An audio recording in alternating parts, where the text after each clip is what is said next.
mengundang Ustazah Mai atau Umu Satria untuk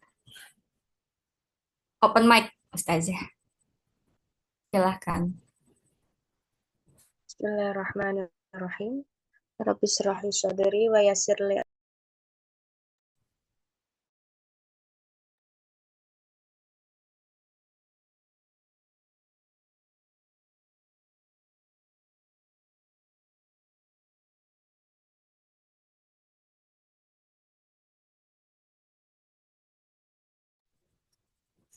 Maaf Ustazah, mic-nya ke mute gitu.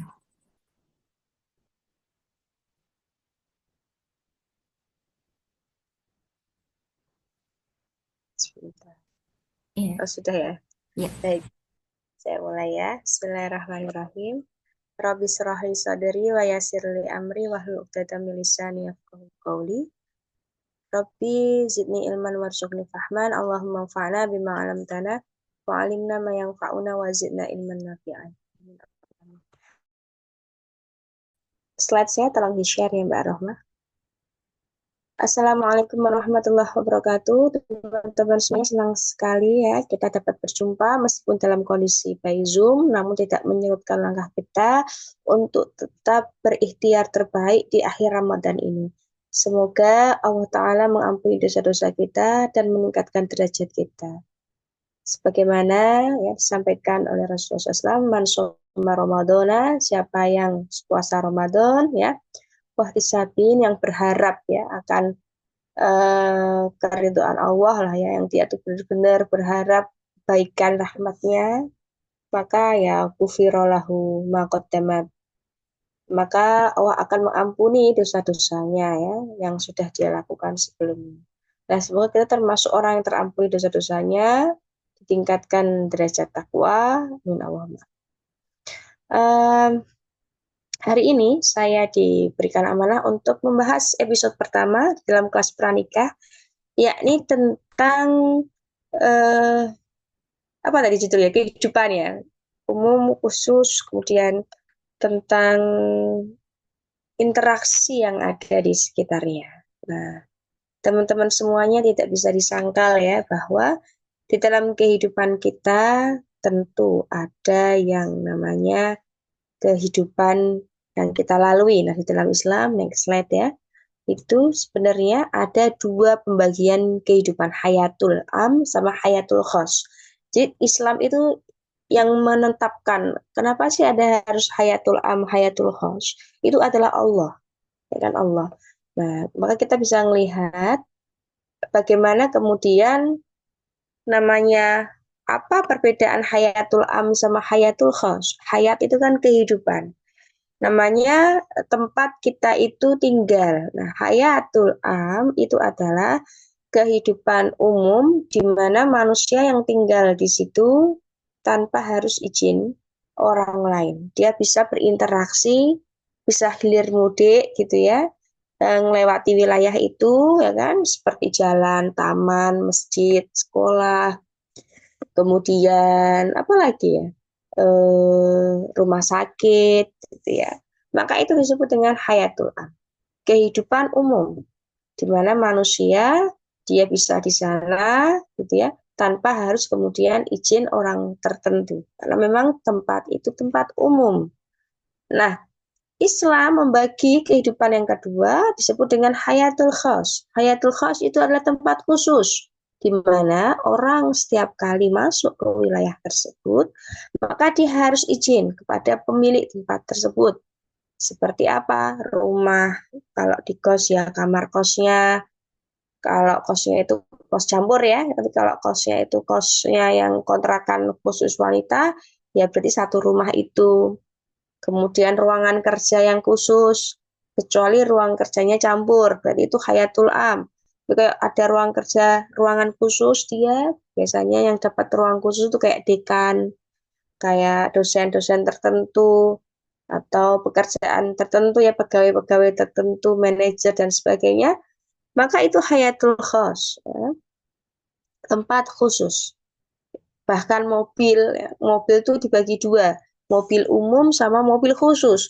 Mobil umum tuh apa? Mobil umum itu yang kita kalau mau masuk nggak perlu izin kan? Misalnya yang bis, kereta gitu ya, kemudian pesawat, itu kan kendaraan-kendaraan umum.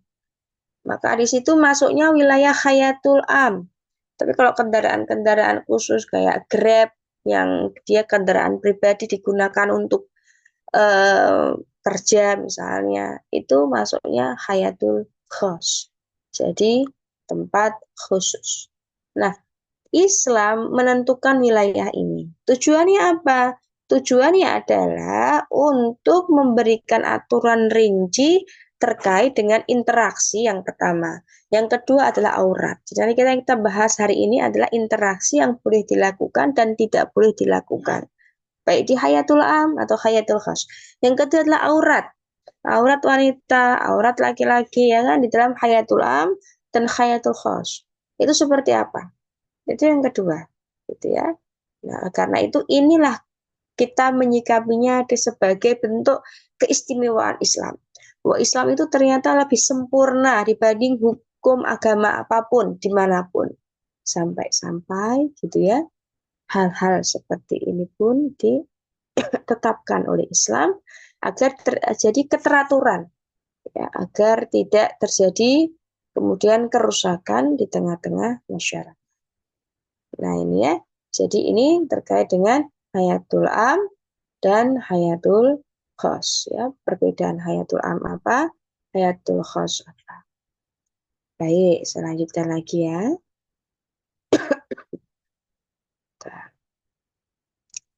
Nah, kemudian Islam datang ya, di dalam kehidupan hayatul khos gitu kan. Ini kita bahas hayatul khos dulu ya teman-teman. Maka di dalam hayatul khos, tempat kehidupan khusus, itu memang ada aturan-aturan yang harus diikuti oleh semua pihak. Agar apa? Satu, melindungi orang yang tinggal di hayatul khos. Jadi melindungi dan menghormati pemilik hayatul khos itu. Yang kedua ada apa? Menjaga perempuan-perempuan yang tinggal di dalam kehidupan hayatul khos tersebut gitu ya. Nah, apa aturan-aturan yang ada? Yang pertama, ya, tidak boleh seseorang itu masuk ke dalam hayatul khos tanpa izin pemilik. Jadi misal ada orang yang tidak tinggal di sebuah rumah, memang dia bukan orang tinggal di situ. Kemudian masuk tiba-tiba, maka itu bisa dihukum kalau dalam pengaturan pemerintahan Islam. Lah wong ngintip aja gitu bisa dihukum colok mata. Jadi misal di dalam hayatul khos ya, kehidupan khusus ada orang ngintip di jendela gitu ya. Penasaran gitu kan. Kok saya itu datang tapi nggak dibuka-buka pintunya. Di dalamnya ada apa sih gitu ya. Kok nggak dibuka-buka pintunya gitu. Nah, orang yang pemilik rumah nggak ridho, itu bisa di CCTV ya. Dia kemudian bisa diundang di pengadilan dan hukumnya colok mata gitu ya. Itu makanya mengintip itu tidak boleh. Kita ajarkan ke anak-anak kita, bahkan kita lakukan gitu ya, mengintip hayatul khos gitu ya. Sesuai dengan izin pemiliknya. Nah, minggu depan kita bahas ta'aruf ya sama khidbah. Itu nanti ada sahabat yang ngintip dengan izin walinya ya, ngintip untuk melihat seperti apa sih wanita yang akan dinikahi sehingga timbul kecenderungan.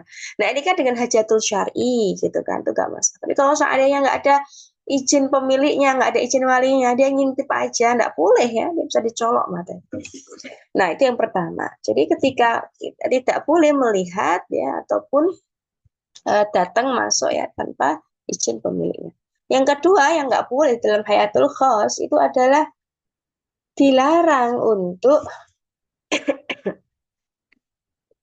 di dalam hayatul khos itu dilarang untuk berkholwat. Kholwat itu berdua-duaan tanpa ada mahram. Jadi misalnya nih ada seorang datang ya, ini tidak siapa-siapa temennya anak. Kadang kan ada temen laki-laki datang ke rumah waktu orang tuanya nggak ada di rumah. Zaman sekarang tuh banyak banget kejadian seperti itu. Jadi orang tuanya nggak ada di rumah, seorang anak perempuan didatangi teman laki-lakinya. Laki masuk ke kamar, gitu kan cuma berdua toh. Ini hukumnya haram, nggak boleh gitu. Ya. Namanya kholwat, berdua-duaan di tempat hayatul khos. Nah, seperti ini nanti makanya terkait mahram. Maka siapa itu mahram? Mahram itu adalah orang yang haram dinikahi. Sehingga ketika ada mahram datang, ya kan, cuma berdua toh Bik Mahram, misalnya bapak gitu ya, atau Pak D datang gitu kan, Pak D yang memang bukan Pak D ipar ya, ini Pak D yang kandung gitu ya, maka itu tidak masalah. Kenapa? Karena memang dia mahram. Tapi kalau ipar ya, om ipar, Pak D ipar, kakak ipar gitu ya, kemudian sepupu, ini kan bukan mahram. Ketika datang ke rumah kita, hanya ada kita, maka tidak boleh kita berdua-duaan dengan mereka di dalam rumah. Nah, kalau orang tua yang paham, dia nggak akan membiarkan kita dengan mereka berdua di rumah. Tapi ada orang yang tua yang nggak paham. Nah, disinilah kemudian mau nggak mau, akhirnya gimana ya, Ustazah? Misalnya kalau ada saudara datang kakak ipar, artinya cuma saya nih di rumah. Ya mau nggak mau, akhirnya kita memilih untuk ya mengamankan diri dulu keluar rumah, misalnya sampai ada orang lagi di rumah atau seperti apa, atau mengkomunikasikan dengan keluarga. Karena posisinya memang ini hayatul khos, tempat khusus yang nggak boleh berdua-duaan. Makanya nanti nggak ada fenomena ipar adalah maut. Nggak akan ada fenomena gitu ya, yang seperti itu gitu ya. Karena apa? Kayak karena ini hayatul khos nggak boleh berkhawat. Sedangkan kalau ipar adalah maut itu kan kakak iparnya membiarkan adik iparnya dengan suaminya kan. Berduaan di rumah tanpa mahram kan gitu. Jadi seperti itu. Jadi Islam itu bagaimana mekanismenya melindungi dari hal-hal yang haram itu tercegah. Bahkan tidak ada kesempatan terjadi ya maksiat itu. Luar biasa. Nah itu yang kedua ya. Nggak boleh berkholwat di dalam hayatul khos. Dan yang ketiga, perempuan di dalam kehidupan hayatul khos itu boleh menanggalkan pakaiannya. Jadi di dalam Islam, nanti kita akan bahas aurat. Jadi aurat perempuan, aurat laki-laki kita tahu ya. Aurat perempuan itu seluruh tubuh kecuali wajah dan kedua telapak tangan yang nggak boleh dilihat. Aurat laki-laki itu pusar sampai lutut. Itu yang nggak boleh dilihat oleh laki-laki ajnabi atau laki-laki asing kalau perempuan ya. Kalau dilihat oleh mahram di dalam kehidupan khusus, maka namanya ada aurat di rumah. Jadi perempuan itu ada namanya dua aurat. Kalau laki-laki pusar sampai lutut dimanapun. Mau di luar, di dalam rumah, pusar sampai lutut. Kalau perempuan itu ada aurat di dalam rumah dan ada aurat di luar rumah.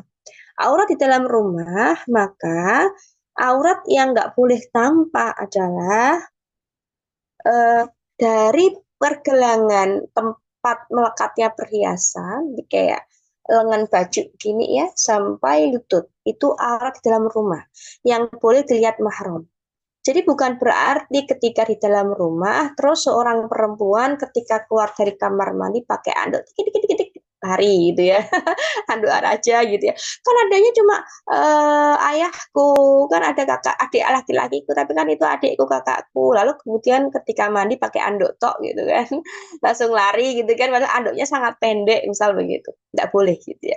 Bahkan ada yang pakai tank top atau kaos dalam tok gitu ya. Nah, bila ya celana dalam tok gitu kan, nggak boleh gitu ya. Atau hot pants mungkin nggak boleh gitu ya. Meskipun mereka itu adalah mahram, tetapi ada aurat di dalam rumah, gitu kan? Sehingga di sini nggak akan muncul namanya rangsangan jinsi atau kecenderungan gorizatun nau, rasa suka kepada lawan jenis. Piye-piye mereka itu adalah laki-laki gitu ya, dan mereka adalah manusia. Ada namanya gorizatun nau. Maka dalam Islam itu sampai ada aturan. Bahkan sesama perempuan pun tidak boleh saling melihatkan auratnya. Kecuali kondisi khusus ya, kayak berobat gitu ya, melahirkan, kan kelihatan auratnya. Tapi kondisi khusus, yang terbuka kan hanya yang dibutuhkan aja. Bahkan kepada ibu kita sendiri gitu ya, kita setelah balik itu nggak boleh nih telanjang bulat gitu kan. Makanya dalam Islam itu nggak akan ada peristiwa kayak zaman sekarang. Naudzubillah ya, ada incest, bapak sama anak perempuan, naudzubillah, kakak adik kandung gitu kan. Nggak ada. Karena mekanisme aurat itu penjagaan yang kemudian kesempatan dorongan jinsi kepada sesama mahramnya sendiri itu nggak akan muncul juga. Tuh. Kayak sekarang orang nggak paham aurat gitu ya.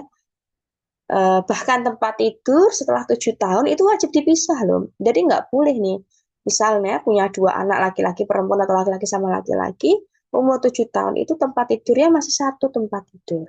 Makanya kalau seandainya nggak belum punya rumah yang besar gitu ya, anaknya banyak, atau kita sebagai orang di rumah, ya udah beli single bed gitu ya, beberapa kasur satu kamar misalnya. Tapi kan mereka tidurnya di kasur yang berbeda gitu ya, bukan satu tempat tidur.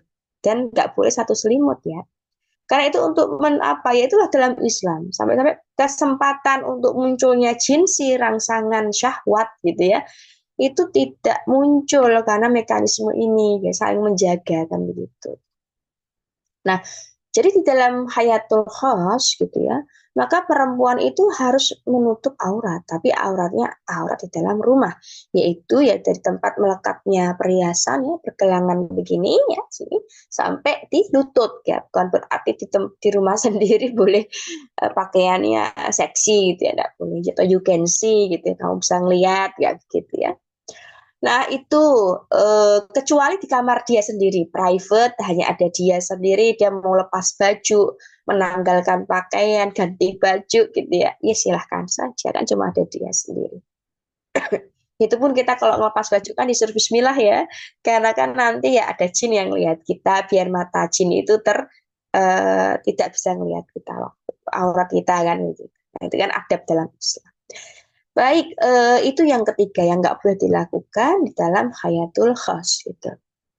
Nah, kemudian eh, itu hayatul khas ya yang boleh dilakukan dan yang nggak boleh dilakukan. Ini belum